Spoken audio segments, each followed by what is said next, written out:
guys, how's it going? Welcome to the ranch, guys. I'm Eric Bard. I'm Dylan. Nice to meet you. Dominic, nice to meet you.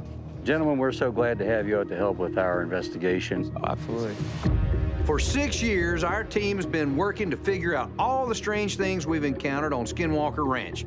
So today, we brought a team from U.S. Kites out to help us learn more about one phenomenon that's pretty much at the top of that list. According to the data we've collected from numerous LiDAR instruments, we believe that there's a gigantic bubble-shaped feature on the ranch that is invisible to the human eye. It's centered at the triangle and encompasses a huge area of the property both above and below ground, where we've seen all kinds of things, such as possible evidence of a black hole-like phenomenon and tons of UAPs. We've had just about everything out here. You know, we've had helicopters, fixed-wing aircraft, of course, drones, rockets. Well, plenty of rockets. Plenty of rockets, but we've not yet had one of these helikite platforms out here. Okay. We don't know how, but whatever this bubble is, it seems to have thwarted almost every investigative tool that we've used to figure out what the heck it could be. Last week, Jim Royston's LiDAR drone even seemed to get stopped right at its southern boundary. So today, we're hoping to figure out how it could do that by using a specialized piece of equipment known as a helikite. Now, why do we call it the helicite? Well, it's a combination between a helium balloon and a kite. How long can we stay aloft? As long as there's helium in that balloon. Okay. Oh, It's actually a piece of military equipment. Wow. Well, we've got some instruments that we want to attach to this helikite. what excites us about the helikite is that we can attach our instruments to it and then let it hover in the air right inside the bubble's barrier to help us collect data on it while we run a new experiment. I want to get out there to the Eastfield Canyon and get started. All right. I say we get with it. Yeah. Let's go. Since we first detected evidence of the bubble, we've been running experiments inside of it to verify its dimensions and see what other strange things it might contain. But today, we want to see what happens when we attempt to penetrate its boundary with different instruments. So Thomas is going to tow the helikite out to the east field using a UTV, where it will hang several hundred feet high right in the eastern wall of the bubble, collecting data with several of our instruments that are attached to it. This is a good setup. These will include a GPS tracker, high-speed cameras, and a signal generator that will continually broadcast a frequency at 1.2 gigahertz. All right. Yeah. Good. Okay, Thomas, be advised you are approaching the boundary of the bubble. Copy that. Okay, if you'll stop right there, let's see what we've got. Copy that. You are now right at the inside boundary of the bubble. Leave it in that position for the duration. Copy that. Once the helikite was positioned right in the eastern barrier of the bubble, we wanted to get Jim's drone launched before I started firing rockets. All right, Jim, have at it. Hold on. It's telling you errors? Yeah, hold on. I can't take off. How is putting a balloon up in the sky keeping you from launching your drone? Who knows? I'm resetting everything. It's crazy. Wow, look at that. Something's happening. Oh, dude, this is crazy. One of my receivers is picking up a 1.2 gigahertz signal. Whoa. That we are not broadcasting. This is just insane. This is the signal we're transmitting, and suddenly this line to the right of it appeared right as the helikite passed right into the barrier wall. And that's where I got my error. That's insane.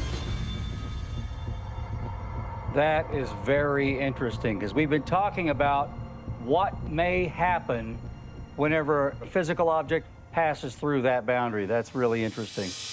That's crazy. Right when we get the helikite up in the air in the bubble barrier, we detect another duplicate 1.2 gigahertz signal, and Jim's drone won't even fly. Did the helikite making contact with the bubble trigger all of these things? All right, I'm gonna get that rocket ready.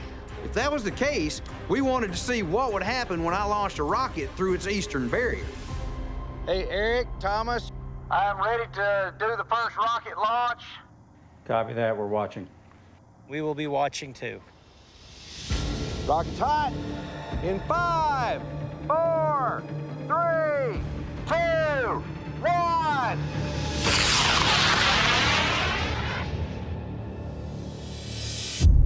It's going the wrong way. Looks like it's going north. I don't understand that.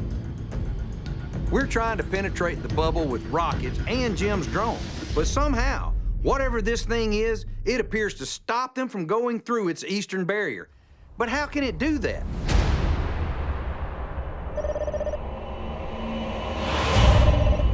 You ready to discuss our experience with the maiden voyage of our helikite? Yes. The next day, after processing the helikite data, Eric called us into the command center for a debrief on everything that happened during the experiment. You know, we have a few things to discuss, but I want to start with some information that you have to share, Jim. I guess this is your display, right? Yeah. It's my understanding that you experienced some difficulties with some interference with the drone itself during the experiment with the helikite. Yeah, let me jump up there. We're looking at this boundary that's kind of somewhere in this range, right? That's the bubble. So Thomas, this is where the helikite was before you started moving it into the barrier of the bubble. Mm-hmm. So this is the actual home point of the drone. We get ready to go, and as we start moving the helikite down into the boundary, all of a sudden, we're seeing this weak satellite signal, which to me is very interesting data because I get 21 satellites, so that's plenty enough GPS satellites, if you will, to take off and fly, no problem. But the actual satellite signals are so low, the drone can't take off. Wow. That's crazy. As soon as the helikite got into position at the barrier of the bubble, Jim lost connection to 21 satellites. That kept his drone from taking off.